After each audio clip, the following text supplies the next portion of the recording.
Oh man, bunch of shit getting dislodged from my lungs last night about 3:30 in the morning. Woke up hacking my frickin' brains out. I hate that. Frustrating. Frustrating not getting enough sleep, but then it's even worse when you're keeping your partners awake too, right? But anyway, I'm getting ready to take off. I'm gonna go back to the coastal mountains here. I'm not sure when, but I'm going. I'm also gonna bring my waders, snowshoes, everything. I'm gonna go hike into the mountains, into my old favorite zone. It's not my old favorite zone, it's my favorite zone, one of them. And I'm gonna retrieve some trail cameras and have a look around, make some videos from there too. I know what's gonna be on the cameras. I'm absolutely stoked to attempt to get them. It's gonna be on top of some pretty deep snow. But anyway, I'm gonna make a video here now for the YouTube channel, and then after this one, I think I'm gonna try to make one for the Rumble channel. And I will post the link for the Rumble channel link in the description below, and I will be taking on a handful of topics not related to this main topic we keep on here. And these topics will get deleted off YouTube. All there is to it. So, here we go. What do we got? We got voices to be heard, and this is the place to hear them. I'm telling you what, and I can't stress enough to everybody that the only way you are going to learn truth is from the people, and that's the absolute only way. It's the only way. Anyway, let's get the voices heard. It's one thing I keep doing here anyway, no matter what, right? This is titled, Sabe Pain Relief. Hi Steve, this is not my encounter, but I have a very good friend who actually met and spoke to you in your last home. Interesting. Bob immigrated to Canada back in 2010. He's one of those lucky fishermen that if he fell in a barrel of shit, it would come out smelling like Old Spice and a salmon in one pocket and 10 pounds of gold nugget in the other.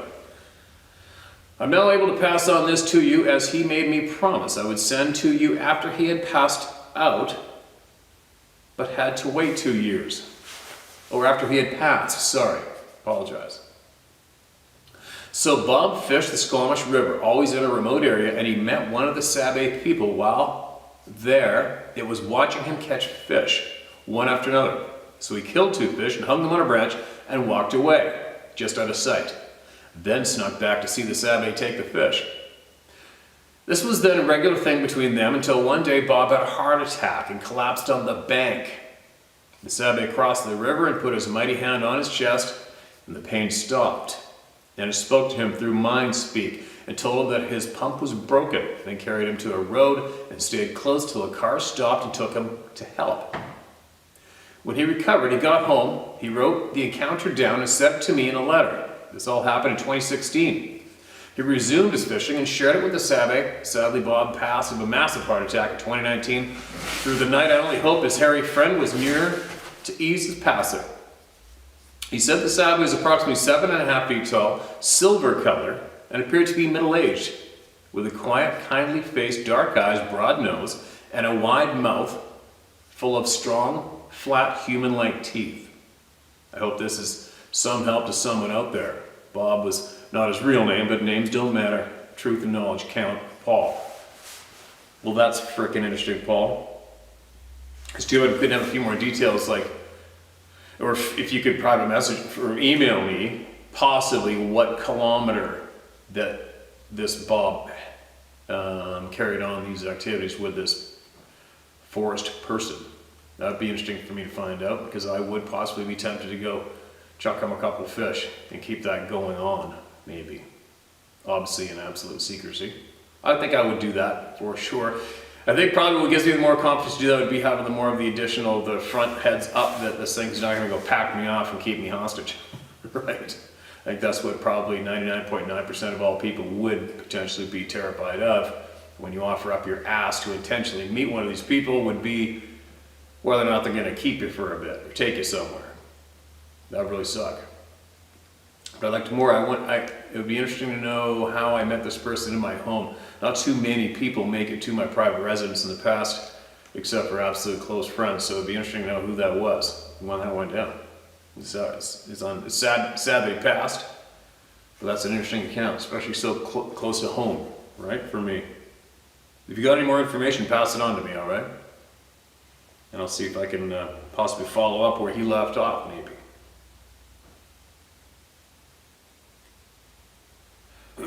Excuse me.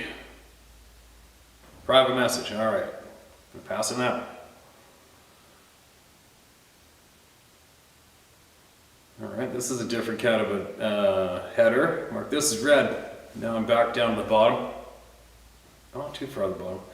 Far enough. Nephilim corralled by jet engines. Greetings round table. In 2018, my wife and I were camping on an elderly woman's property in Grand Junction, Colorado. There were 2 other guys there, and we helped the old lady from freezing by gathering whatever wood we could muster and burn in an old coal furnace with a broken hopper. While we were there, I met another homeless man who came by occasionally for a visit. His name was Airy. Excuse me.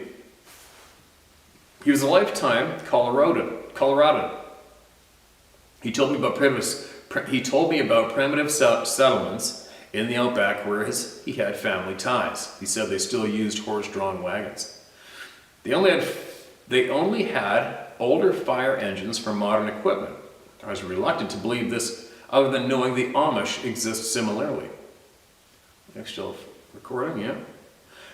At that time, I was curious about Sabe and made my own conclusion that they were Nephilim human hybrids, based on what I'd learned from Scott Carpenter. With this knowledge and knowing that few people are familiar with Nephilim, I asked him, "So what do you know about the Nephilim?" That's all I said to him, not wanting to lead him into a tall tale. The first thing out of his mouth was, "That'll be a sad day when people find out giants are real." I thought this could get interesting, so I said, "What else do you know?" and kept my mouth shut. He went on to say that they keep them under control by conducting flyovers using jet engines because they're afraid of them. He even mentioned 2 bases in a particular region, one of which had a name pertaining to the Nephilim. Was he just blowing smoke? I had my doubts, after he claimed that he served in every branch of the military. I asked my uncle, who retired as a sergeant major in the Army and was Special Forces in Vietnam. He said that this was entirely possible, but they cannot transfer rank. They have to start from the bottom every time. I never heard Airy exaggerate or embellish anything else that would indicate he was just a bullshitter. He was very respectable and helpful when I was hustling in town selling leather key fobs and performing sleight of hand. He even showed me around and made good suggestions as to where to find prospects. So like you always say, take from it what you will. Another side note came to me after approaching Zen Garcia from Sacred Word Publishing during an Ask Me Anything episode. I asked him if he had come across any Nephilim uprising in his research of ancient texts, and he said, yes, there is, and went on to share what he found in the Septuagint? I don't know what that word is. Septuagint. It was written in Isaiah's prophecy, chapter 13. It's not found in the common Masoretic yet. Hope this helps someone out there piecing things together. Feel free to use my name. Best regards, Sean Timothy of Clan Fraser, aka the Stupendous Chumley. All right, man. Thanks for sending that one. The Nephilim. There's a lot of people that are absolutely convinced it's the Nephilim without a doubt. There's other people that are absolutely against it. Whatever makes your puzzle complete, right? Take it from what you will or leave it. All. Alright, mark this one as red. There's a title, Telling Your Kids. This will be interesting. Hi Steve, I want to share my experiences with you as it may help and or encourage other parents in talking to their kids about their own experiences or about other beings that share our earth in general. We live on a farm in rural Michigan, surrounded by farm fields and state forests. My first experience happened in 2016 while berry picking with my 2 children in the forest across from my property. In the middle of the woods is a clearing, about the size of a football field, and that is where the large patch of thimbleberries were that we were picking. In order to get to this patch, you walk along an old 2-track that is barely visible anymore, which narrows to a game trail through a tall thicket of willows, brambles, and scrub brush that are about 9 feet high. We were all the way on the opposite side of this clearing from the old trail when we began to hear voices. My son picked it up first. He asked, "Mama, what language are those men speaking?" My son has always been interested in other cultures and languages and is currently learning his 3rd language. I started listening, and it sounded like two men talking in some sort of rushed gibberish that I'd never heard before. I immediately began to feel a bit frightened, without really knowing why. Whomever they were moving fast along the old trail. I stood there listening, fully expecting these guys to come through the game trail and enter the clearing with us, but they didn't. They kept moving off the trail and on the other side of the tall brush, and I stopped hearing them. That's when I began to wonder how I even heard them all that distance anyway, when they were shouting or anything. I still felt extremely uneasy and couldn't quite put my finger on why. I began walking with my children slowly back toward the trail, picking as we went. The kids continued the conversation and questions as we went, and I kept pondering why I was so unnerved until I realized I could hear nothing else. Gone were the songbirds, the turkey hen sounds from the woods behind us, even the bees' sounds in the berry brambles were gone. No wind, no sounds other than the ones we made, and no more noise from these men.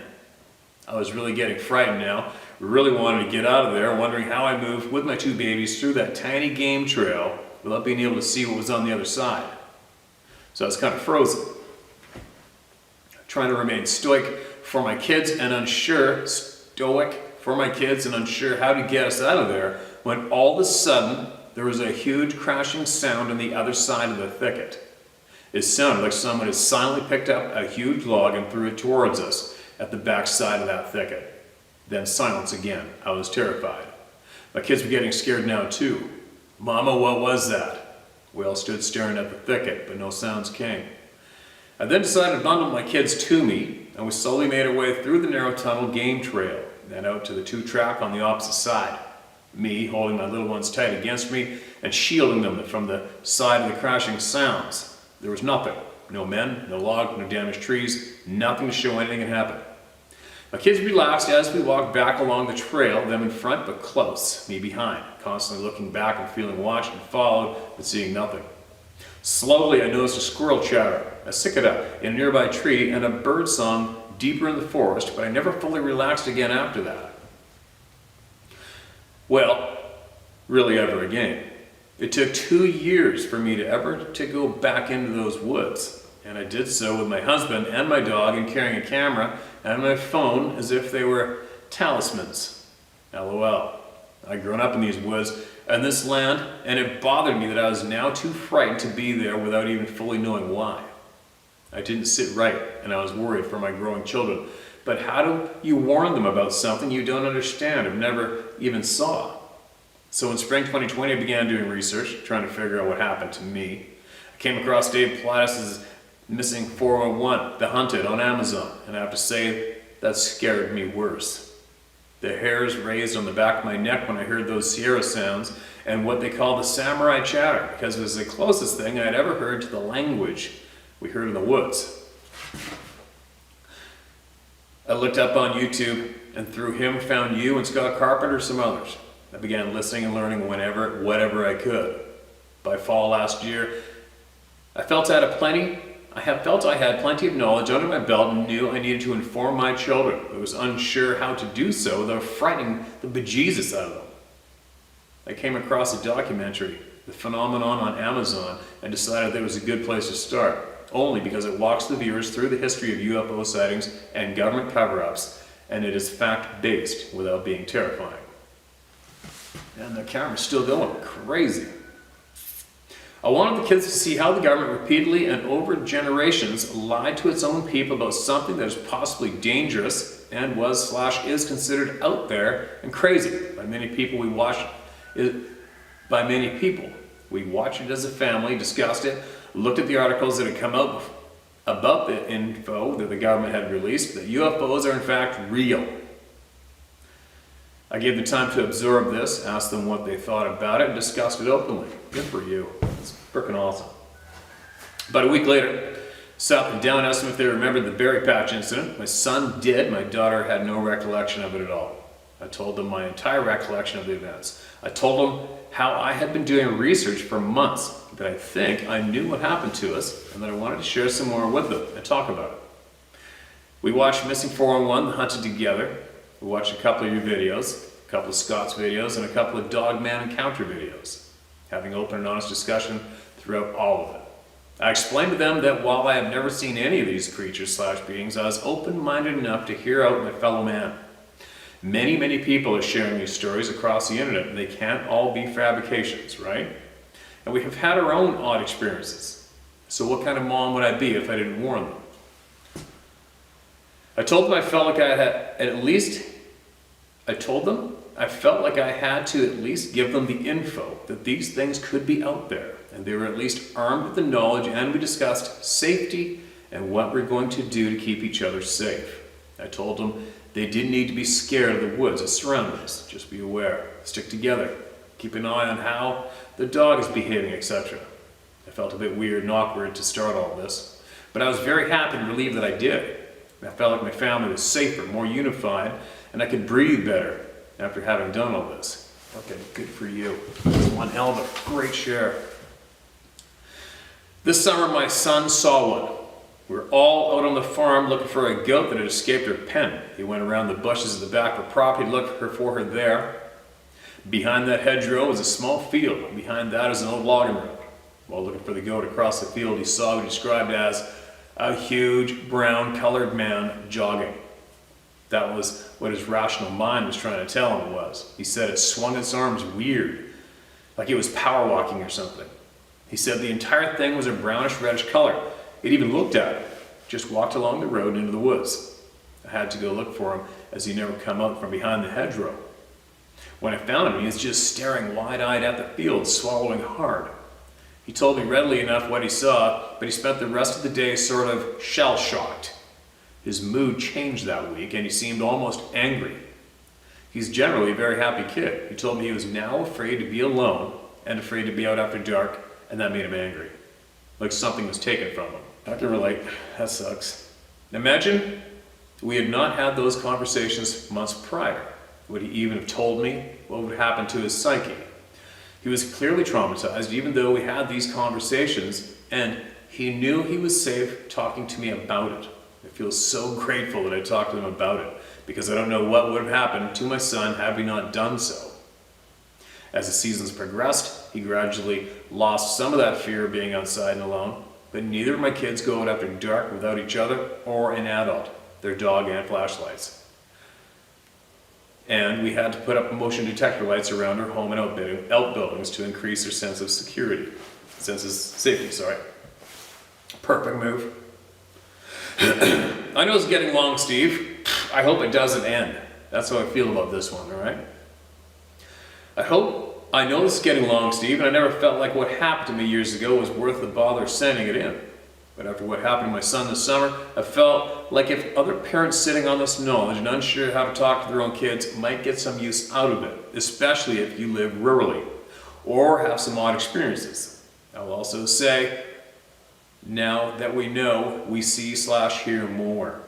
I have no idea if we're just uneducated and blind to it before, or if the Sabe know we know. Either way, we've had something around the edge of our property mimicking our ducks, turkey, hen calls, our guinea hen sounds, and owls, sometimes switching between 2 or 3 different sounds while you stand there listening. It's loud, off-sounding, and you feel like it's urgent sounding. Like whatever it is wants you to come into the trees and investigate. We never do. It often happens at dusk or after dark. We also have seen structures in the nearby woods, broken, twisted trees, woven branches, trees pulled up and flipped so they're standing upside down, propped against its neighbor. We've also seen huge logs brought in from somewhere else and put across the old logging road and trails in the nearby woods. Thanks to you for what you do. Listening to your videos helped me gain knowledge and the courage to talk to my children. I feel they are so much safer and wiser for it. If all us parents who are at this round table of knowledge talk to our kids openly like that, what kind of better world for our children? And because our children would be. Because of our children would there be. What you're doing is vital, so appreciate it. Don't ever feel it's not, okay? Take care, Angie. Angie, just check on the camera. Got the screen on, it's working. Angie, that is one of the more valuable emails I've ever received from you. Is from you. For all the people through me. That is one hell of a golden nugget right there. One key point that I'd like to share that I've learned is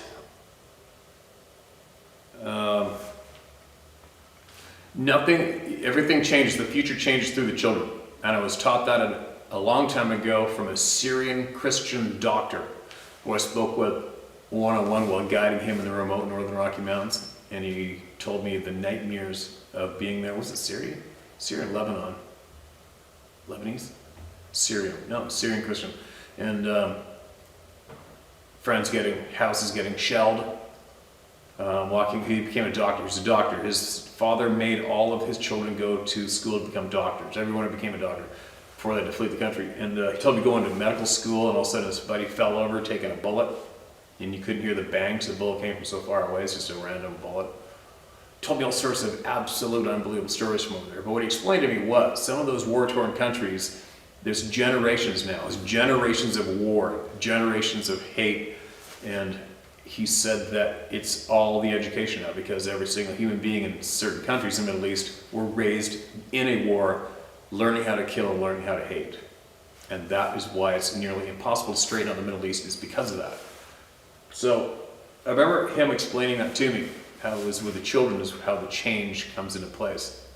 So if somehow the truths could be taught to the children about many things, right? The truths be gently shared with them about this topic and more, possibly just to let them know that maybe, I don't know how to do it. I've never had to have that task of breaking this news to a child before. I have had the kids in the neighborhood to ask me about it lots, and I spoke to them openly about it. I answered every single question with absolute honesty to the best ability I could when they asked me questions about these things. But we did have these things. My last place I lived were within 200 yards of the house. But the children need to be taught the truth, and some of the truths that I would hope the children could start getting hammered into them is current day governments lie to us and mislead us. That's a fact. They need to be aware of this from a very young age. They also need to be aware that the mainstream news is bought and paid for, and whoever controls the news controls the majority of the human beings on the planet. They need to be taught that at a young age directly, so they can possibly retain that information, grow older, and change it, stand up to it, but on a more of a wider plane full of many individuals. But those are things that I would hope that children would be taught, right? So many truths that truly affect us and our future, that the truths are kept from the children. I think, but getting back to this main topic though, obviously, I think you're right bang on. What you did is absolutely beautiful. Those children will retain that knowledge that there's more going on out there, especially after seeing one. But I think if I had to right now, with children at a young age, I would probably describe to them how they may feel or what they may not hear sometimes when playing out the back 40. If everything goes deadly quiet, or if they feel terror, to let them know that those feelings are a possibility, and then describe the scenarios when that just might happen. And it might not ever happen, but there's a possibility it may happen, and if it does, this is what it's going to feel like. This is what it's not going to sound like, and this is what you should probably do. And this is as well why you and your sister or your brother are going to have to play with the dogs every time you go out in the back 40 or with each other, no matter what, until you get to X amount of age, or whatever, right? Whatever everybody does. I can obviously go off on this topic for quite a while, but I think what you did is absolutely awesome. I think sharing that in the email to everybody here is frickin' golden. I better move on to the next one. People are going to shoot me for babbling like a frickin' ding-dong here, right? Thank you so much for sharing that. That was such a worthy frickin' golden egg, finding that in my inbox. My last read, The Mystical Experience. Steve, hey brother, thanks for sharing my story previously. Oh, Navy vet / EMT Olympic National Forest, early 21. There's an absolute unmistakable wealth of information being exchanged here. I want to thank every single individual for taking the time to do so. Me too. I simply want to ask a question. What is the mystical experience, and why are we able to experience it? We are all in agreement that these beings are spiritual, yes? What about the aspects of spirituality we are not aware of until they smash us out of the left field like some top flight Hindu Kush? Why are certain chemical compounds considered gateways? What is consciousness? What do our emotions, where do our emotions come from? These are the questions science is met with as a boundary. We think we know so much. Do we though? Holler at me if you ever want to chat. This is the stuff I live for. Stay safe, brother. Justin B. Hey, Justin, you got some people's brains moving right there, guarantee it. I'm gonna move. I gotta get back farther down the bottom of the list. Here we go. What's this one? Mark this as red. Like this is all the way back in October 21. There's so many of you guys.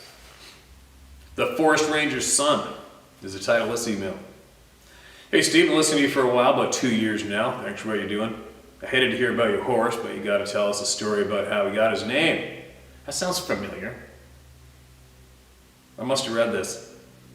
I'll try to keep this short as I can, brother. My name is Charlie, and I'm sending this to maybe help clarify some things. I live in Southeast Texas, grew up in Huntsville, Texas. My dad was a career U.S. Forest Service, and he transferred here in '70, where he was the assistant ranger topographer at the Raven District in the Sam Houston National Forest until he retired in the late '80s. My older sister's husband was also Forest Service, who retired recently. Now, he was the ground crew leader for one of the firefighting helicopters and has fought fire in California, Oregon, Washington, and other places out west as well as Texas. My brother, who we lost recently, was also a forester, but he was with Louisiana Pacific until they closed the mill in New Waverly, Texas. Then he went to work for a private timber management company. The reason I told you all that is because none of them have ever had an encounter or have had the powers that be warn them about Sasquatch. I've spent a lot of time in this thicket as well, hunting and fishing, etc. Not to mention I've walked many a mile carrying a backfire torch, walking with the old man since the age of around 8 during prescribed burns and forest fires. If my dad knew about the Sasquatch, he would have let my brother-in-law, and myself know, especially if he thought we couldn't be in any danger. However, there have been quite a few sightings in and around the Sam Houston National Forest. I haven't had an encounter that I know of, but there was this one time, my senior year in high school, '86, there was a big party out near the Walker-Montgomery County line, and a buddy of mine and me drove down the road a ways to smoke a joint. We drove down the road a few miles and pulled onto a woods road a couple hundred yards and turned the lights off, and proceeded to smoke that joint. It was an old '69 Firebird, so no AC, so the windows were down and the engine off. We kept hearing something out in the brush 50 to 70 yards away, I'm guessing. But whatever it was, it sounded hella big and walking on 2 legs. It spooked us enough that we came back onto the farm road sideways. My buddy that was with me lived only about 4 miles from there, and he was like me, not afraid of shit out there. But it got our attention. My ex-wife's dad saw a Sasquatch in the Trinity River bottom up near the Highway 7 area a few years back while deer hunting. He watched it for 5 to 10 minutes and then it moved on. And Steve, if the Trinity River has a version of Troy Landry from the show Swamp People, it's this guy. It didn't keep him out of the woods though. I asked him if he had thought about shooting it, and he said it didn't really cross his mind, and it looked way too human to consider. He didn't give me much details about what it looked like, other than that. I heard another encounter out around the east fork of the San Jacinto River just recently, to where a woman was in her backyard with a wiener dog. The yard had an 8-foot privacy fence and had nothing but national forest behind it, and no neighbors for a couple of miles. Her husband was working out of town at the time. Well, she was in the backyard with a little dog, and it started raising hell at the fence, so she let it out, figuring it was after a swamp rat or something. A minute or so later, the little dog came flying over the fence, ripped in half. She got a constable out to look around as well, a friend of mine who told me the story. He was walking the perimeter with the officer, and the cop said, "Yeah, you have a problem," half under his breath. My friend asked him if he got many reports, and the constable told him that they had gotten around 10 in just the past couple of weeks prior to that. I haven't seen anything yet, but I know they are there. And like you, I would like to know why we're being misled. I'm sure it has something to do with their capabilities like telepathy, etc. If I hear of any new things happening, I'll let you know. I hope you can make heads or tails of this. My ADHD and typing emails this long on a cell phone doesn't work very well. Keep up the good fight, brother. There are a bunch of good old boys like me that have your back. And I don't care if you use my name. After feed them fish heads. Okay, man, I got your back too, brother. Charlie Jackson. Charlie, I'm not sure. I think I may have read this. If I did, oh well, whatever. How to Name the Horse. Macaroni's a red roan. And I don't know what happened. He was a real knucklehead. We had that major serious connection right off the word go. And he just seemed like a real comedian and a clown, so I ended up calling him Macaroni. Spelled red roan, with the roan spelled the same as in the roan as in the color phase of horses, right? So I called him Macaroni. I got his name. Kills me. It's still, and I don't, you know, shitloads of people say sorry about you lost your horse, and I appreciate that, but you don't have to say it anymore, you guys, okay? It's good. It's beyond, it's moving along. But just a quick note on that, just so you know, it still kills me. The odd time I look up, I got a picture of him in my bedroom. A painting was done of him, and I have a big chunk of his tail right there with him. I'll look at it, and it's just such a frustrating feeling. I don't have him. It just, and it can choke me up still today. A lot of things are never gonna go away. It's the weirdest thing, you know? Not the weirdest thing, but it's just, it's a very frustrating thing because it wasn't done. We weren't done yet. It was too early. Anyway.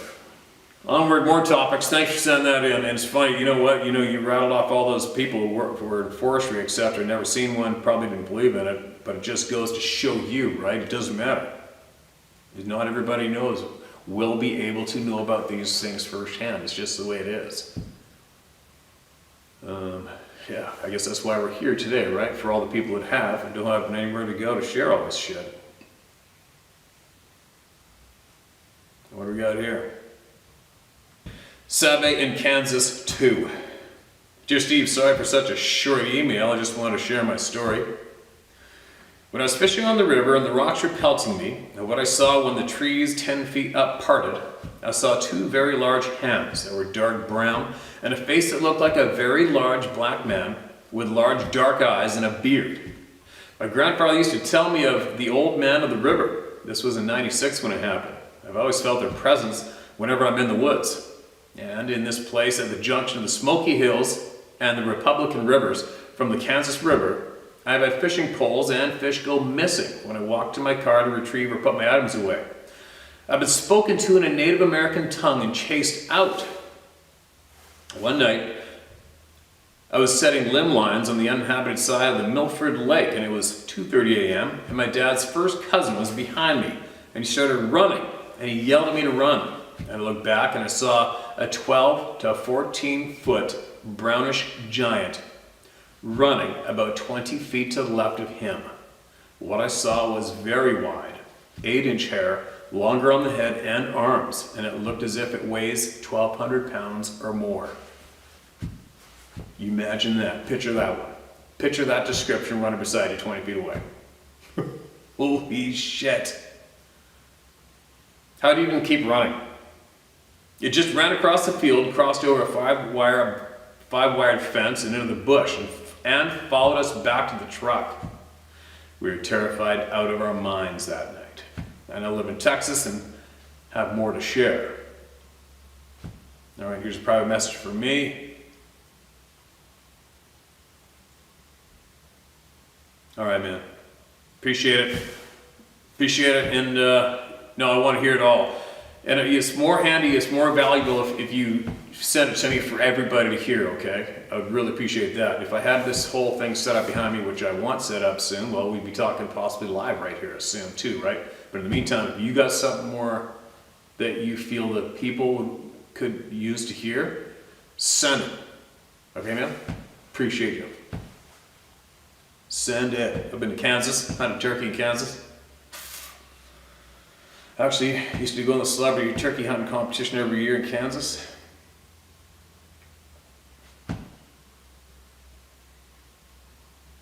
All right, mark this as red. Further conversation. Evil humans, puzzle piece. Why they just don't kill us. Quote, "It is the mark of an educated mind to be able to entertain a thought without accepting it." End quote. Aristotle. Hello again, Steve. Thank you very much for reading and questioning my previous email. I look forward towards our conversation in the Roundtable of Knowledge. About how did I manage to learn all this stuff? Let's just say I kicked a satanic hornet's nest and had to learn how to defend myself. I think the details go beyond the scope of your channel, but if you really want the story, I can share it. But it's a long one. Be warned. I mean, not to hog your time. Nobody does. It's all good. You let it rip. About humans, you're right. Evil shit happens to innocent, and that's a fact of life. The key thing is, humans are in sort of a spiritual kindergarten phase. We're only allowed to act out evil so we can finally learn that it sucks for everybody involved and that a life devoid of spirit has no meaning. Evil forces are allowed to influence our behaviors so we get at each other's throats while ignoring the real culprits.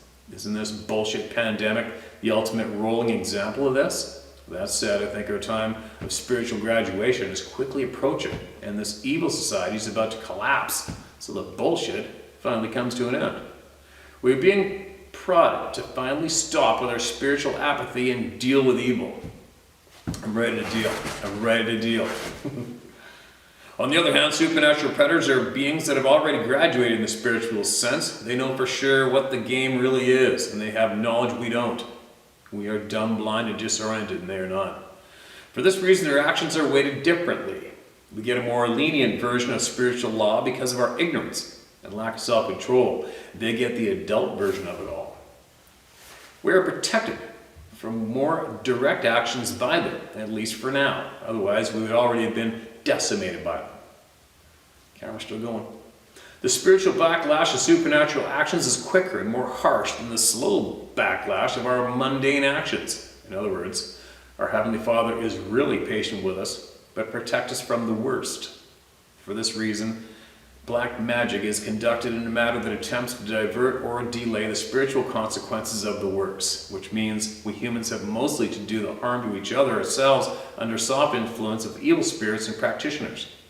This is why mind control by the mainstream media is one of the most widespread forms of black magic. For instance, did you know the word media comes from the ancient people of Iran, the Medes, M-E-D-E-S?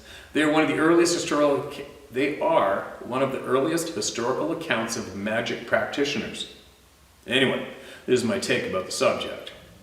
Please do not consider this as dogma. Do your own thinking and pay attention to your experiences. Trust your intuition. I hope this adds to the Roundtable of Knowledge. Thank you very much for your work, and God bless you. You do. I remember you.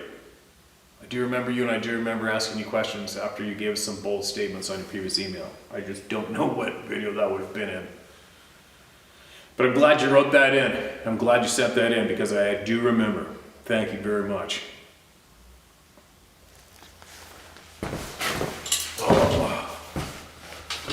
My brain rips in a million different directions 24/7. Even when I get up to go pee in the middle of the night, it's still ripping. I retain as much as I can. Almost everything I read, I retain it. And then of course I gotta go thinking up in 17 different categories nonstop. I can't get enough. I can't hear enough from everybody. This is titled, gotta put the red in front of there. Man, I've hit a couple emails that I've already read before. It bugs me. Some DNA evidence. Dear Steve, this is Teresa Wild again. Hey Teresa, welcome back. Over a year ago or so, I sent you an art piece I did depicting a Sasquatch watching a couple of hunters, along with a few thoughts and stories. I'm attaching another piece I did depicting my friend who makes his own dip nets for the salmon run in the Fraser. You're welcome to use it on the channel. I hope you're moving closer our area so we can visit one day. After watching the video about a fellow's experience on Jedediah Island a while back, I want to share some research which seems to connect dots in the Sasquatch mystery. I think it'd explain a lot. I sent this in quite a while ago and I'm sure it got buried, but here it goes again. Your email brought up some very interesting points about a hidden world the Sasquatch appears to have access to. I recently read a book called The Cygnus Key by Andrew Collins. It is very well researched and covers many aspects of our ancient past. What particularly jumped out at me in light of your Jedediah email was the chapter on the Denisovans. According to archaeologists, our closest ancestors and largest contributors to our present gene pool came from three groups of the Homo genus: Denisovan, large in stature; Homo sapiens, normal size; and Neanderthal, short or robust. This is highly simplified, of course. There's much mixing and hybridization of these groups to produce who we are today. The Denisovans roamed Siberia and perhaps North America. Much evidence of this. And there is archaeological evidence of their presence as far back as 70,000 years ago. Bone fragments were found in a cave in Siberia in association with artifacts which proved they had surprisingly advanced technologies, working jade with precision drilling and shaping extremely hard stone to make jewelry and beautiful stone hunting points. They also made flutes out of swan bones, and it is surmised that these were used in ceremonies honoring Cygnus. The constellation looks like a large swan flying into the dark rift of the Milky Way. The swan was worshipped by many early cultures as the bird that carries souls to the afterlife or underworld, the dark rift. There are many small amulets of swans contained in the Siberian digs and North America as well. It appears that Denisovans had spiritual perceptions, rituals, and ceremonial sites where they observed and worshipped Cygnus in the night sky. Bear in mind, this was way before the commonly accepted timeline for modern human behavior, burial rituals, and the like, and beings from these early times were formerly thought to be too primitive to be anything but animal. They were discovered only 10 years ago. This discovery rocked the scientific community. I think the scientific community has been rocked numerous times. It's just how many times they care to acknowledge it publicly. A quote from the book: "They were probably taller, their heads larger, and perhaps elongated. Their jaws would have been greater size, while their strange eyes, deep eye sockets, and thick brow ridges would have made them look just a little scary." End quote. Sound like Sasquatch might be a Denisovan? Here's the kicker. A DNA analysis found out a very interesting thing in the Denisovan DNA. Some of the gene sequences are associated with autism, especially the highly gifted idiot savant, a group exhibiting peculiar and astounding telepathic abilities, as well as number and time calculation abilities. Savants have mystified us for ages. They seem to do things that are out of this world. The people today who carry the highest percentage of Denisovan DNA are cultures who have long held knowledge of other dimensions. Tibetans, for example. Perhaps these ancient giants were capable of accessing the hidden world, riding the swan to the other world, as it were, and using shamanic powers in seemingly magical ways to navigate between dimensions, to teletransport physical matter to time travel. I think this could partially explain the fellow's experiences of his poltergeist, who followed him from Jedediah Island, and also the luminous snake he saw in the water. Was it pointing out the DNA molecule as a key to understanding? Excuse me, the Jedediah Island story was packed full of interesting stuff. Were these beings trying to teach these people about the hidden world they had apparently forgotten about? I don't know if you recall it, but you asked for anyone who might have something to add to it, which is why I'm writing this. So could it be that Sasquatch is a remnant of this ancient line, a pure and direct descendant with extra-dimensional abilities? Could their ancestors be responsible for the beginnings of shamanism in the U.S., their offspring? Could their ancestors be responsible for the beginnings of shamanism in us, their offspring? We contain some of this DNA, some of us more than others. That's sixth sense. And those who actually have the most DNA in common with the Denisovans may be open to the sort of extra-dimensional world Sasquatch seems to operate in. This might explain how certain people have multiple experiences over time, in completely different locations, etc. Just some very interesting things to dig into here, and these ideas may serve to bring a better understanding about just what happens to people when they go missing or feel or see things that are so terrifying and unexplainable, inexplicable. Maybe some Sasquatch are a little disappointed in us for being so dense and unnatural. They just want us to leave them in their wild world alone. Maybe some Sasquatch are reaching out to those humans who might show some openness to otherworldly realities, especially children. I hope you find this interesting as I did. Steve, by the way, the name Sasquatch is just as valid a name as Sabe, Bukwas, or any other name, even Bigfoot. These names come from different language groups, and Sasquatch is the common name used by the northwest coastal nations. Senoqua, spelled phonetically, sorry. My brain's so frickin' foggy lately, clogged up. Spelled phonetically for your reading pleasure. Is also used by some on Vancouver Island. Sabe is Ojibwe from back east. Call them hairy man, skunk ape, whatever. Political correctness be damned. I'm sure they have their own name they call themselves, but we probably couldn't pronounce it. Good points, Teresa. Thanks so much for all these vids, Teresa Wild. Teresa, absolutely appreciate it. That's a cool picture. I hope I remember to use it. I'll save it. See, transfer that to my photo album right now. Save image, all right. Absolutely appreciate that. Gets the wheels turning, doesn't it? Sounds like you're very well read and been doing a lot of digging. And don't feel shy about emailing back with more, all right? That you want to share it with everybody through me. All right, one more. One more for this episode. Marcus is red. Title's Alaska. One of my favorite places ever. Hey Steve, Tom Holman here, yakking from Wanawak. Sounds like Waniwak, Wisconsin. I sent you a couple of encounters and you read them both. One was the gates of hell in the woods and the other was my wife's and I's encounter by the pond. I have a special request from you. Please, tell me a story out of Alaska. The reason I'm asking is A, my grandpa used to tell me stories of when he was in Alaska to help build the Alcan Highway back in the 40s. Yes, he was part of the civilian crew that worked on the big highway. He would tell me stories of being up there and living in the crew camps, hunting moose or fishing to get real food instead of leftover MREs from the war. Favorite stories were by there, there's spellows in there. My favorite stories were, boy, there were things up there worse than a grizz. Okay, forgot a quote probably. My favorite stories were, boy, there were things up there worse than a grizz to be afraid of. Somehow, he would never tell me what it was, but I think I know now. And B, I'm dying from chronic COPD, RADS, reactive airways disease, emphysema, and chronic asthma. I got all these from an unfortunate accident at work. Ah, that's shitty to hear. I hope I read this in time, man.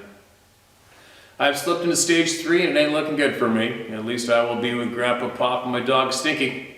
Your stories remind me of my grandpa, so if you get a hair, please send one my way. Your stories remind me of Grandpa, so if you get a hair, please send one my way. I'll be watching.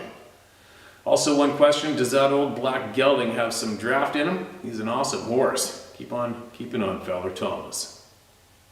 Shit, October 21. Hope you're still with us, Thomas. Tell you something about Alaska. Well, I know that Alaska highway like the back of my frickin' palm. Well, I know it all the way up to the Yukon. I'm very familiar with it. I've driven up to the Yukon and back I don't know how many times on that highway. And there's definitely numerous sightings along the Alaska highway without a doubt. A few more happen once you get close to around Fort Nelson. And there's a lot of places you can stop for coffee along the highway, which shows photographs from back when they worked on the Alaska highway. There's been shots of lots of sheep horns stacked up from where the workers went and shot a lot of rams to keep their to keep them sustained, and the sheep meat was frickin' delicious. I guarantee you, your grandfather had some of that meat without a doubt. Pink Mountain mile. I don't even know what mile that is. Mile 4 something. Pink Mountain.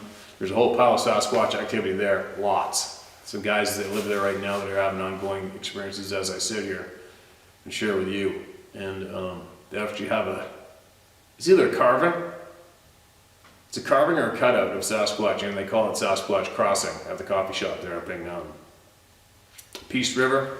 I cut along the Peace River when I'm on my way to Alaska Highway, so I'll be coming up to the Fraser Valley along the Fraser River, past Prince George, through Pine Pass, Then you drop down to the Pine River, scoot along until I cross the Peace River, and then I run along the Peace River and come up on Alaska Highway and hang left. And that country there I just described is absolutely frickin' loaded to the nuts with ongoing experiences still today, and I've had experiences there myself. Direct from Alaska sightings though, we've had a lot of people write in from Alaska here. I guess if you possibly do there should be a lot of Alaska titles in the video lists on this channel if you want to find some direct that way. But anyway, that's the best I can do for right now, man. I hope you're still with us. I hope you're still battling and kicking ass, and hanging out as long as you can until you pass on to that next adventure, which it's going to be. And I appreciate you emailing in. I appreciate everybody emailing in. Now I'm going to get going. I got some other things to do, and I hopefully going to make a couple more. I might attempt a Rumble video after this one. It's kind of frustrating. The Rumble channel is topics that you will post about that would normally get kicked off of YouTube, right? And I think we're at this stage of the game. All I've been doing is I'm trying to make people aware of other topics that are going on here in my country and the US. Excuse me, but I have a feeling at this point of the game, with the drastic things that are going on, I think that if the people that need to know by now. The blatant information, the atrocities have been thrown in our face lately, like getting shotgunned at us lately. And if you've missed it by now, I have a funny feeling you're not going to pick it up anyway. So it kind of makes me think, well, what am I going to go make that Rumble channel video for? If you're not aware of what the hell's going down yet, my God, how could I help that anymore at this point? But then again, you never know. Maybe I can, so maybe I will. Anyway, let's end on that note, and I'll be back shortly.